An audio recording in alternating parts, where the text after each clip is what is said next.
Good morning, everyone. Uh, so nice to see the greetings coming in the chat on Facebook. Um, and it is such a beautiful day today. Someone mentioned the birds chirping. There are actually some geese honking right outside the window here. So if you hear something in the background, that might be what it is. And yes, happy Mother's Day to those of you celebrating and for whom it is a happy occasion. I know today can also be a hard day for some.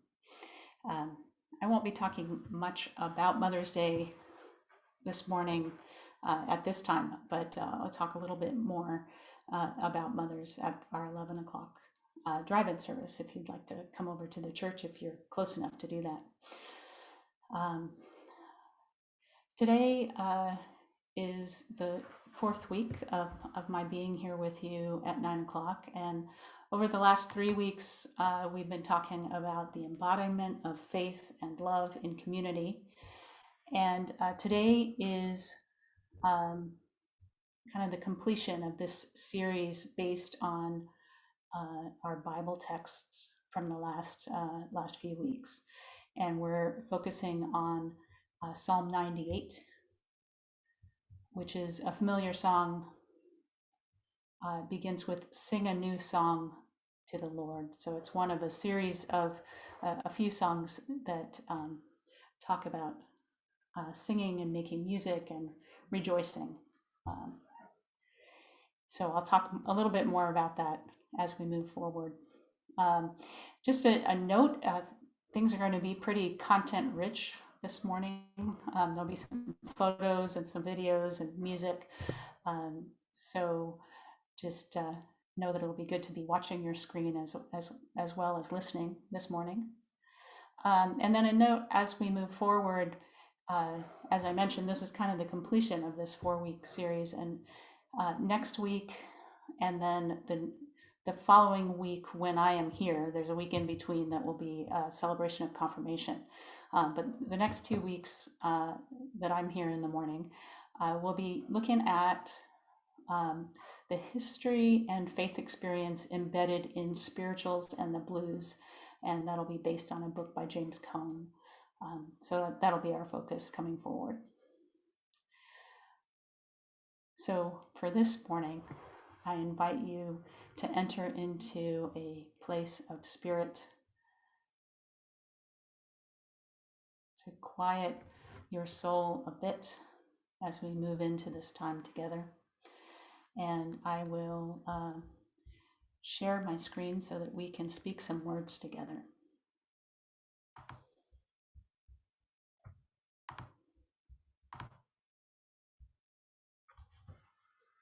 So we'll move into our convening.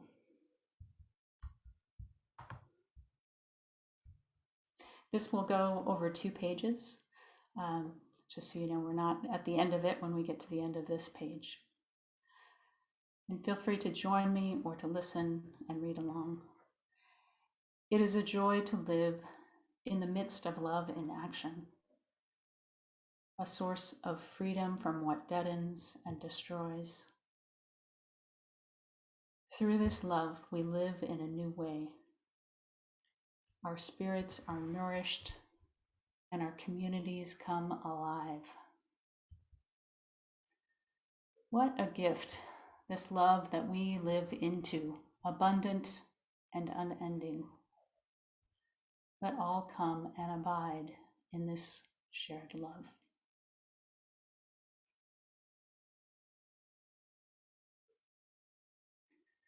And then we open with this prayer. Holy Parent, your promise is simple. In casting our lot with love, we abide in you. Deepen our understanding that we may trust and believe that this radical love is enough for transformation, enough for comfort, enough for building the world we desire. Amen. And now I'll share with you Psalm 98. I'll read through it here, and then we're going to talk through it in some detail as we reflect together. And again, this will cover 2 pages. So Psalm 98, sing a new song to the Lord who has done marvelous things, whose right hand and holy arm have won the victory. O Lord, you have made known your victory. You have revealed your righteousness in the sight of the nations. You remember your steadfast love and faithfulness to the house of Israel. All the ends of the earth have seen the victory of our God. Shout with joy to the Lord, all you lands. Lift up your voice, rejoice, and sing. Sing to the Lord with the harp and the voice of song, with trumpets and the sound of the horn. Shout with joy before the King, the Lord. Let the sea roar and all that fills it, the world and those who dwell herein. Let the rivers clap their hands, and let the hills ring out with joy before the Lord who comes to judge the earth. The Lord will judge the world with righteousness and the peoples with equity.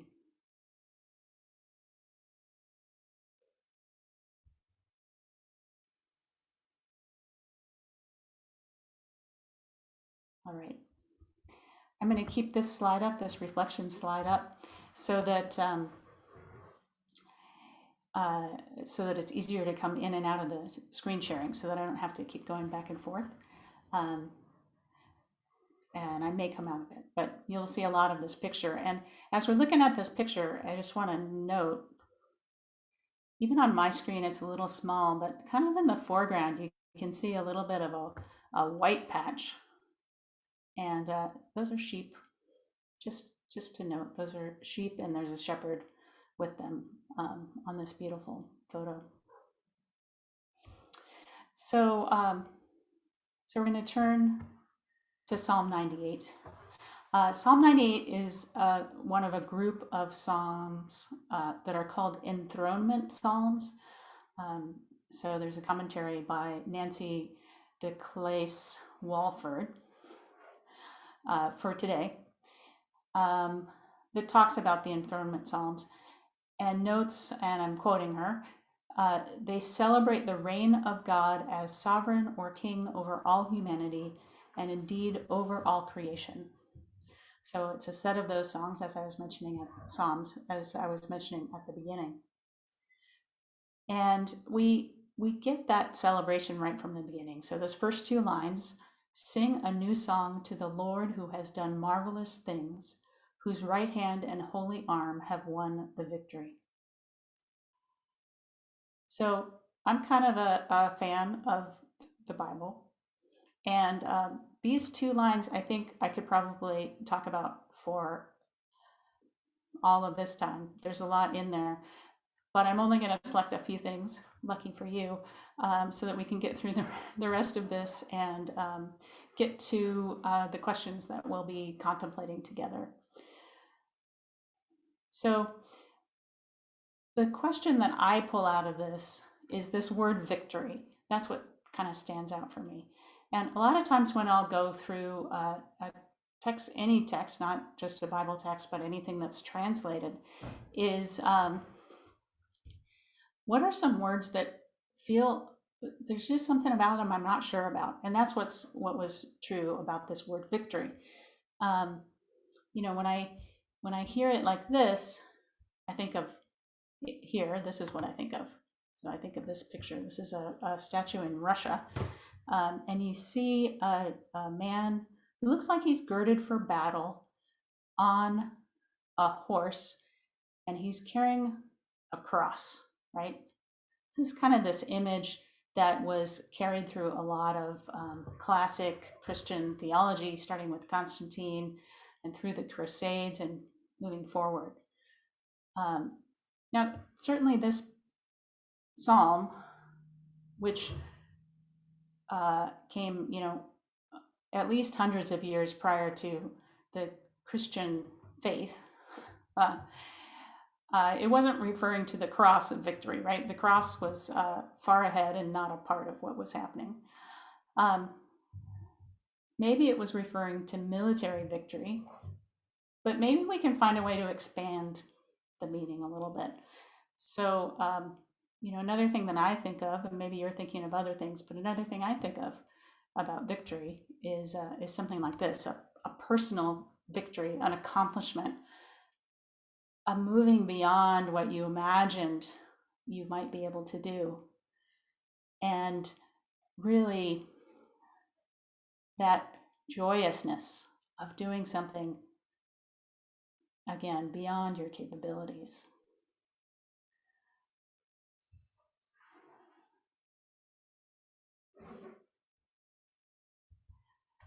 But I think we need to look a little deeper at this word victory. So again, back to this woman, Nancy DeClace Walford, she talks about what this word victory, which is the root of the word is yasha in Hebrew, and it can mean deliver or free. And so in this word, in this verse, we can also think of it as God delivering humanity, all of creation, from the many oppressions with which we and it are faced. So we can reread these two verses by saying, let us sing a song to the Spirit, which has brought us from something that was harming us and is bringing us into something new.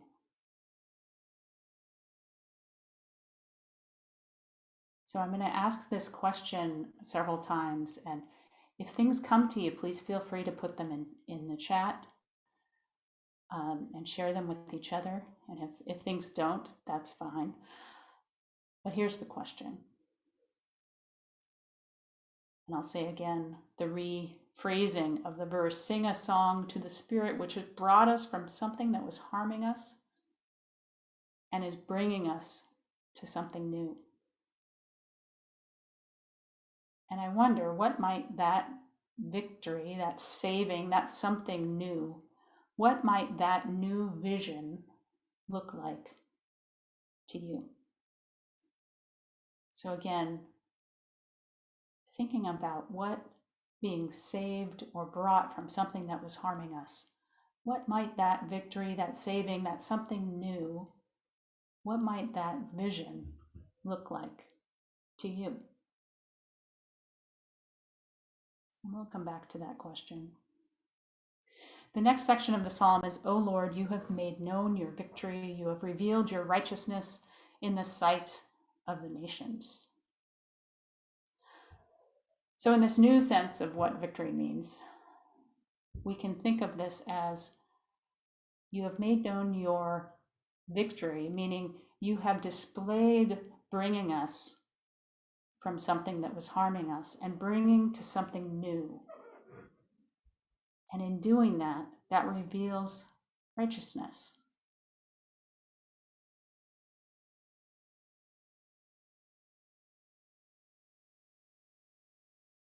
And now the final verse of this introduction about why we are rejoicing.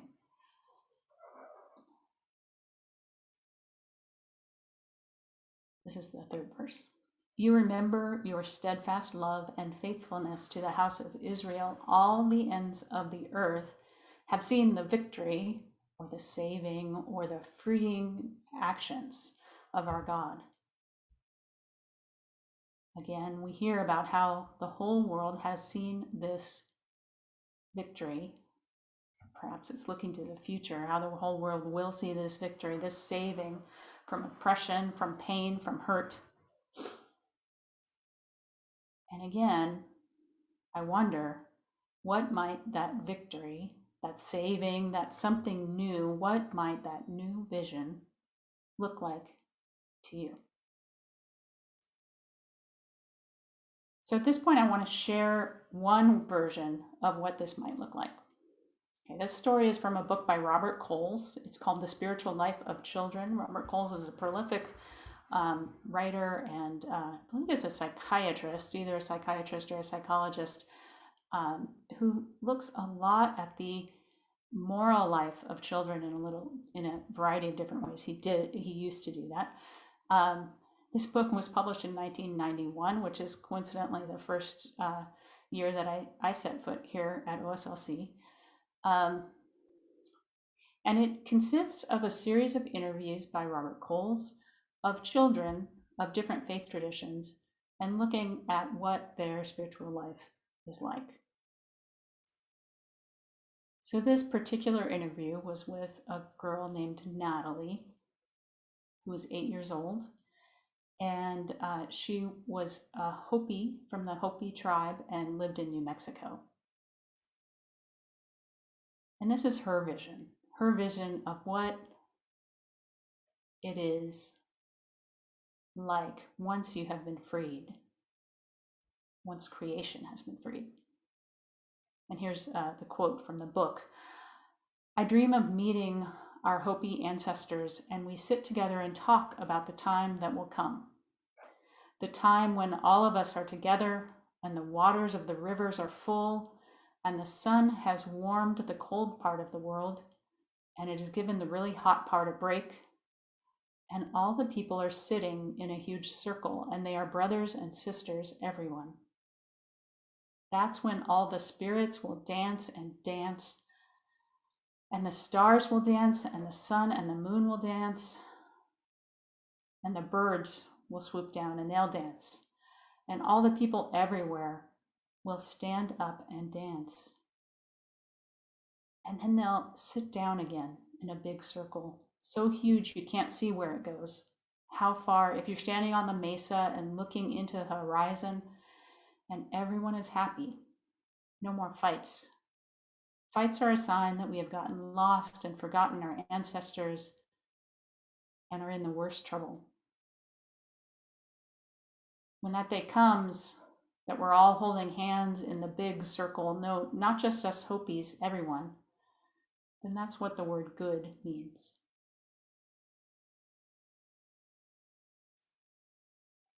So that's a vision of victory, of goodness, of peace. And I ask again, what might that victory, that saving, that something new, what might that new vision look like to you?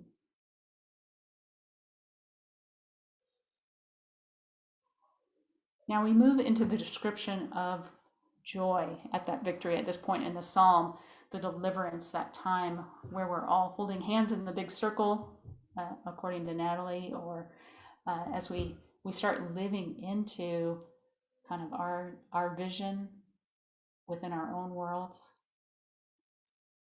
we move into a time of joy.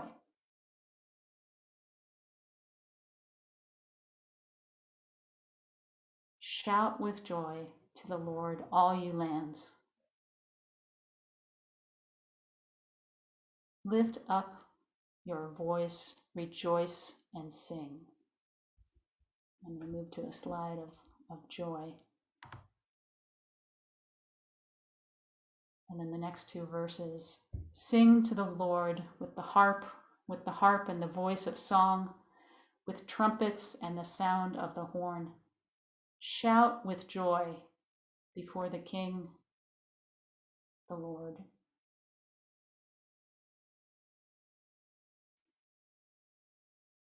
When this vision comes, there will be so much joy.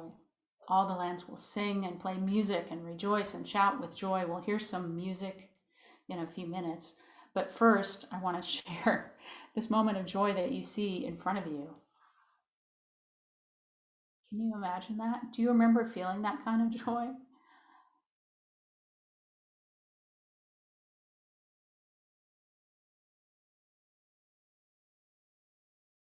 And I return to that question. What might bring you this type of joy? What is victory like?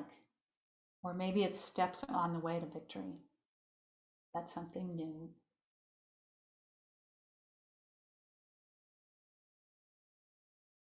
And in the psalm, this vision is so exciting that all of creation joins in.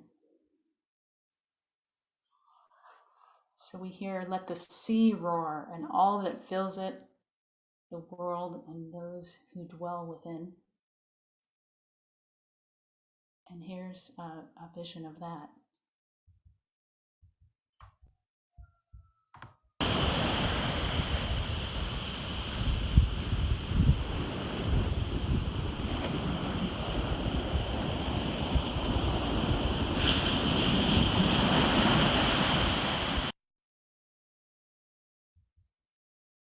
That's from San Francisco. And then let the rivers clap their hands and let the hills ring out with joy before the Lord who comes to judge the earth.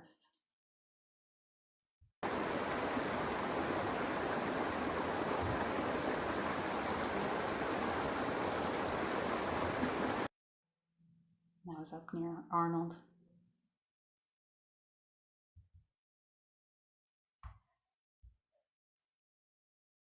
And so we built this up. What are the things that you are seeing as a possibility in the future? And then we finally reach the end of our psalm, the answer of our psalmist of what is going to bring it. And it is, the Lord will judge the world with righteousness and the peoples with equity.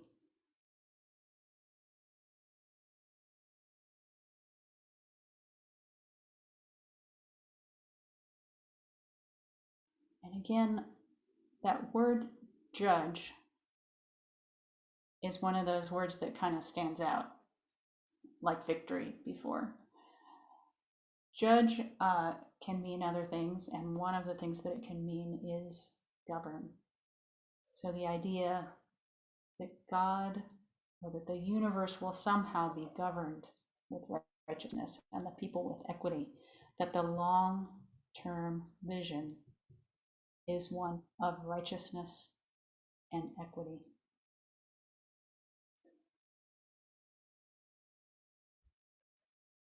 That quality of doing what is loving and fair to all when righteousness is the norm.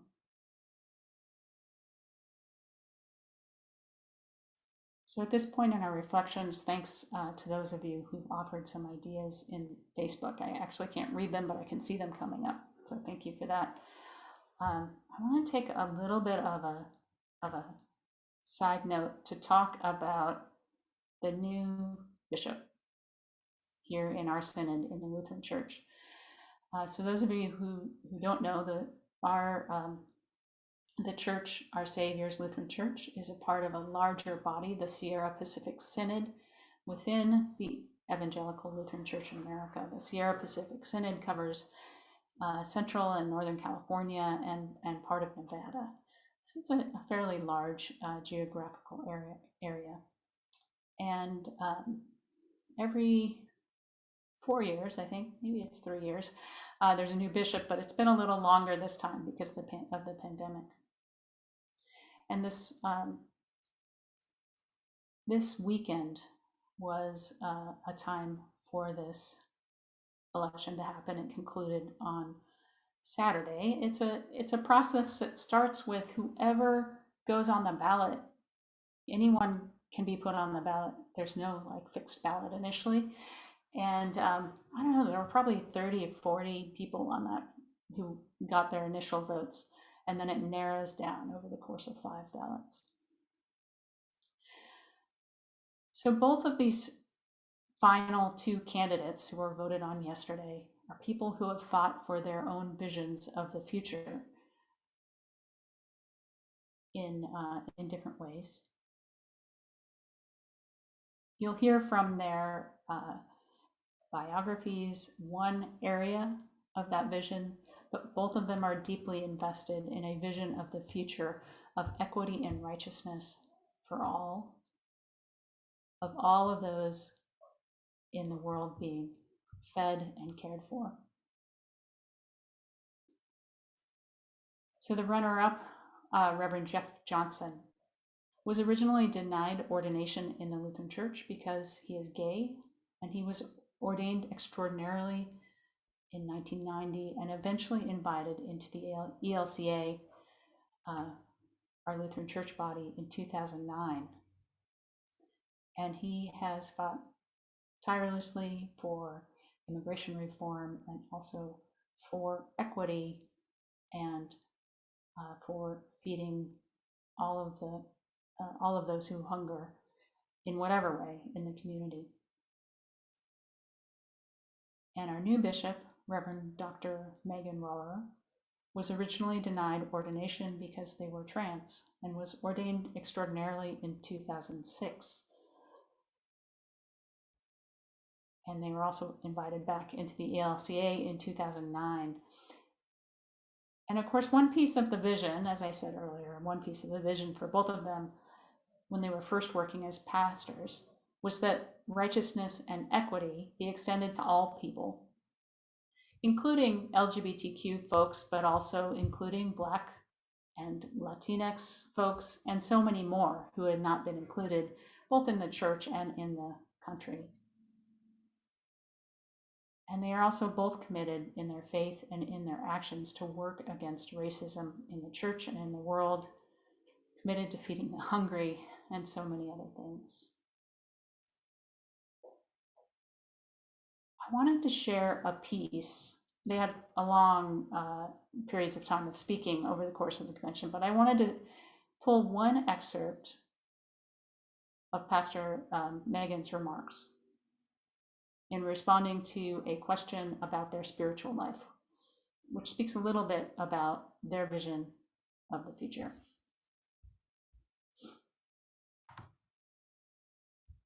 So there's Pastor Megan. One of the first things that I always turn to in my spiritual life is a deep dive into scripture. I love reading and rereading some of my favorite texts, but also dwelling in some that are a bit perplexing, a little bit longer. Right now, the text that have my heart is Ezekiel 34. I'm sure you have it all memorized, but for the sake of the people here who don't, I'll tell you.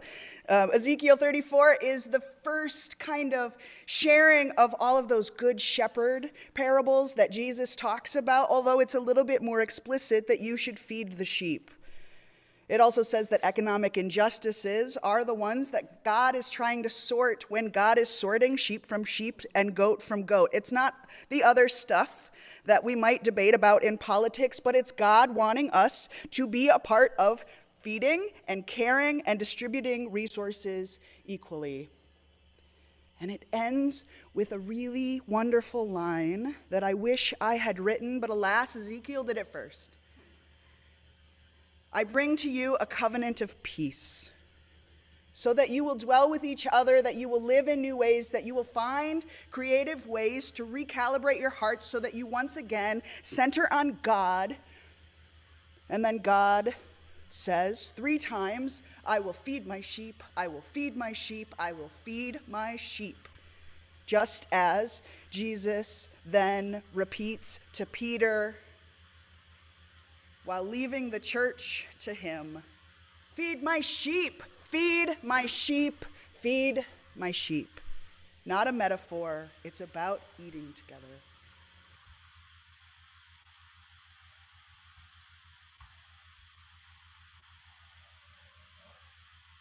So Pastor Megan's vision includes feeding our community, caring for each other, distributing resources equally. And that's one person's vision. And I continue to wonder about your vision and invite you to continue to start adding things into the chat about your vision. And I just want to close by saying that that which draws us together, and that which some name Spirit and some name God and some don't name at all, that which surpasses all understanding is with us. It's with us as we name this vision, as we take steps along the way, and as we walk forward.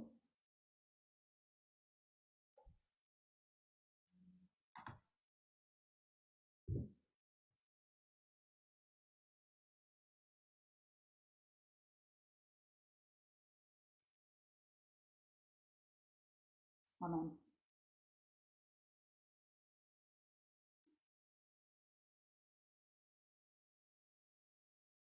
We'll now move into a time of music. Periodically, I'm guessing it's going to be every, maybe 2 more times over the course of my time here. I'm mixing in some music that is some different music just to get a little variety.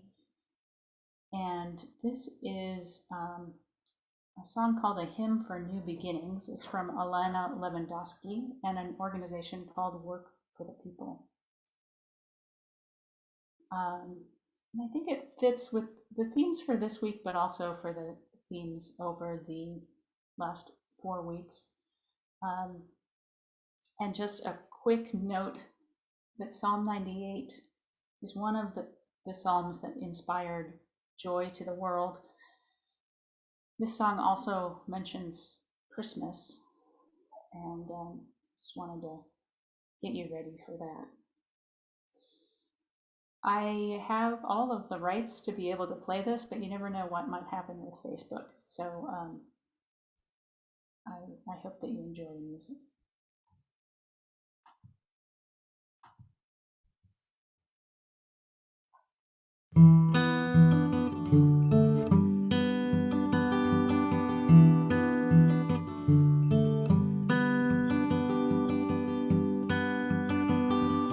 Lovers of the world unite, bound to Creator's vision bright, that even these our darkest nights become the light, become the light.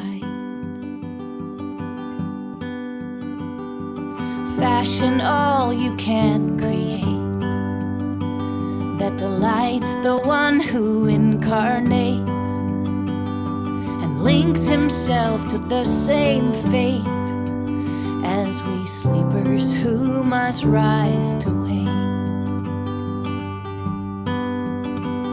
Our hope beyond all hope did come to call us each and every one to the surface of our consciousness.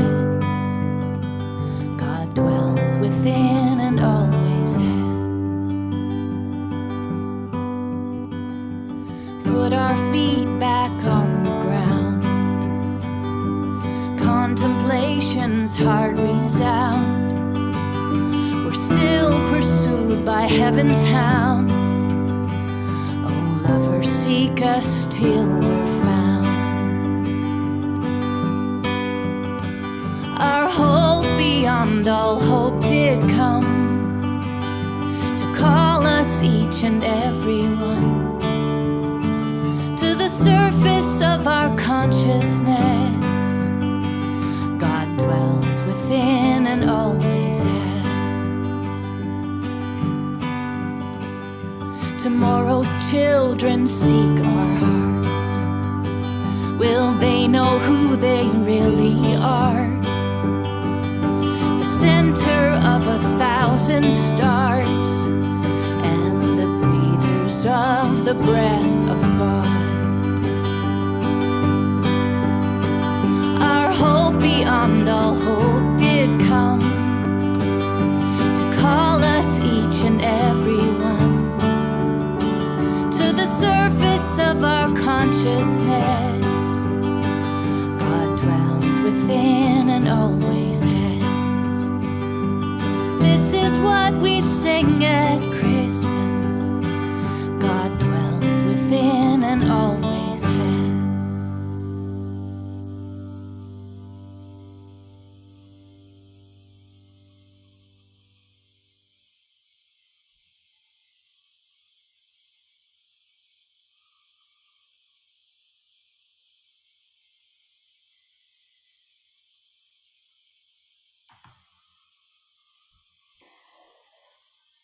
All right.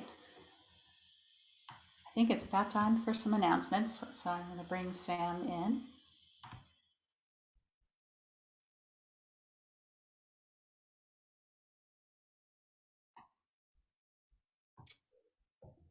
Good morning. Good morning, Sam.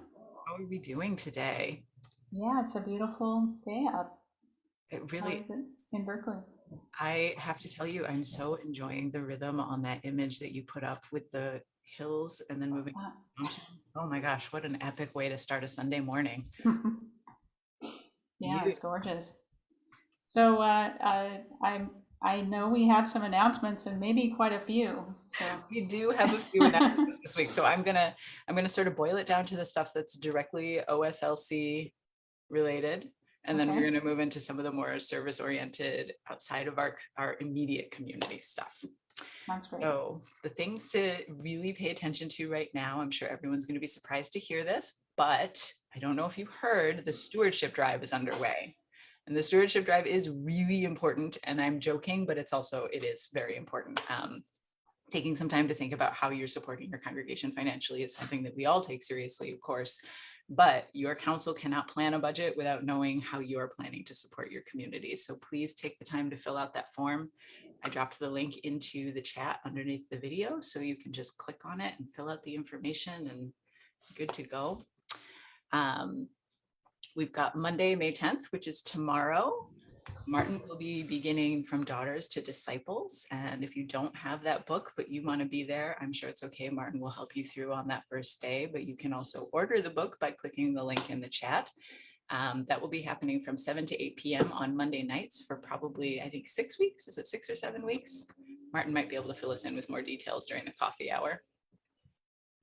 After that, we also have a memorial service coming up for Pat and Kathy Lickis. That's going to be live streamed on Facebook Live, and it's going to happen on Friday, May 21st at 1 p.m. So that's a couple weeks away. We are going to be going back to something like in-person worship. That'll be starting on June 20th. There will be the indoor option, but we will continue to have an outdoor option for people who are not comfortable indoors yet. So that is on its way as well. And while we're working towards coming back to an in-person worship and collaboration experience, Martin is telling us that we need some ushers and we need some communion support. So if you're interested in those things, email Martin, let him know. There's big churchy jargon words around that stuff, but the truth is it's really fun. You get to do things like help set up bread and bring wine together at the table. You get to clean up a little bit afterwards and get to know some other people, and you get to do things like greet people at the door in the morning. So it's pretty enjoyable stuff if you ask me. That's great. Outside- There's still more though, right? There is still more. Excellent. So I am going to encourage everybody right now, if you are not already getting the OSLC emails, make sure you sign yourself up for that. You can do it oslc.net. You can sign up through the webpage. There's a lot of great content in there, lets you know what's going on in the immediate community, but there's also a lot of service opportunity in there. And since that's so central to what we do, that's something you want. So some of those service opportunities include the food bank for Contra Costa and Solano still needs contributions, especially for canned and boxed foods. You can drop those off at the church in the collection barrel in the main hall. So that's one thing you can do.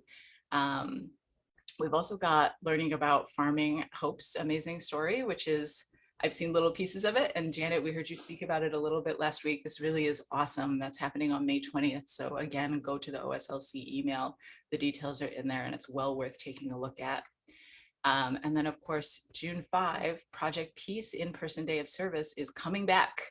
And it's going to be similar to what in-person used to be with some COVID precautions. So more details are coming for that, but that also is in the email. So please go check out that email or check out the webpage. Whew. There's a lot going on, and that's pretty exciting. It's a nice transition out of, hopefully, a transition out of our pandemic times into something new. One of the things they talked about over the course of the Synod convention with the bishop election was we will be entering into a new time when we're connected in different ways than we had been before, and that there's that's something to think about. Still, yeah, it's exciting to have something different. So. Super awesome. All right. Well, I'm going to pull us into our closing. So I'll share the screen one more time.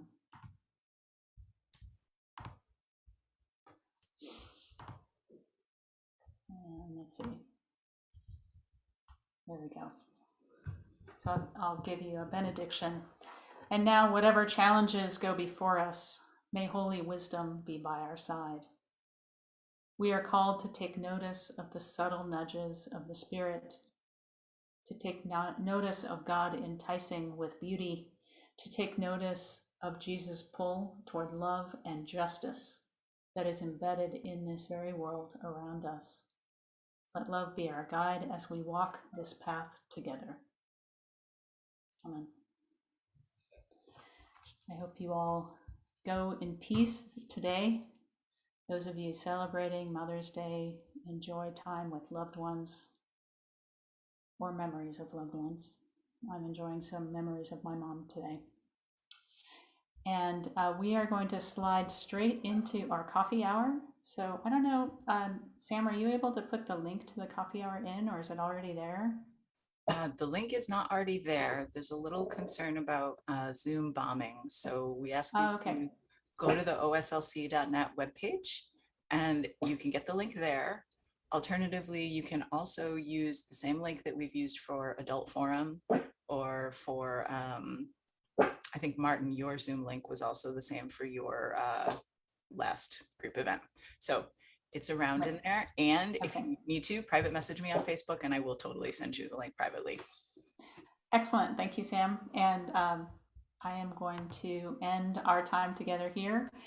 And I look forward to seeing you all either next week or during our coffee hour, or some of you I know will also be back here at the church at 11. So have a wonderful day.